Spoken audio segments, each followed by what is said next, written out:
ক্যারিয়ারের দ্বিতীয় বিশ্বকাপ জিতেই অবসরে যাবেন লিওনেল মেসি। ২০২৬ বিশ্বকাপের আগে এমন খবর চাউর হয়েছিল আন্তর্জাতিক গণমাধ্যমগুলোতে। যদিও আসরে অবসরের বিষয়ে কোনো ইঙ্গিতই দেননি আর্জেন্টাইন মহাতারকা। বিশ্বকাপের ফাইনালে স্পেনের কাছে হারলেও হয়তো নিউ জার্সি স্টেডিয়াম থেকেই আর্জেন্টিনার জার্সি তুলে রাখতেন লিও। তবে ফাইনাল হারায় নিজের ভবিষ্যৎ নিয়ে কোনো মন্তব্য করেননি লিও।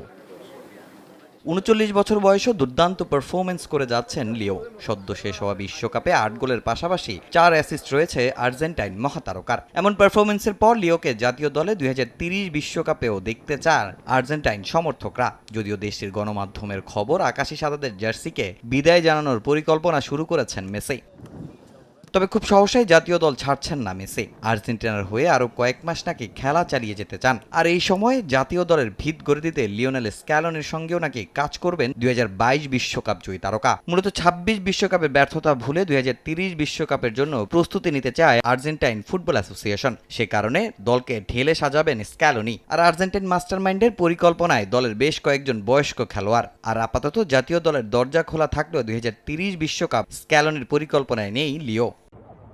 তবে লিওনেল মেসির বিদায়কে স্মরণীয় করে রাখতে চায় আর্জেন্টাইন ফুটবল অ্যাসোসিয়েশন। এরই মধ্যে মেসির বিদায়ী ম্যাচ সামনে রেখে বিশেষ পরিকল্পনা হাতে নিয়েছে এএফএ।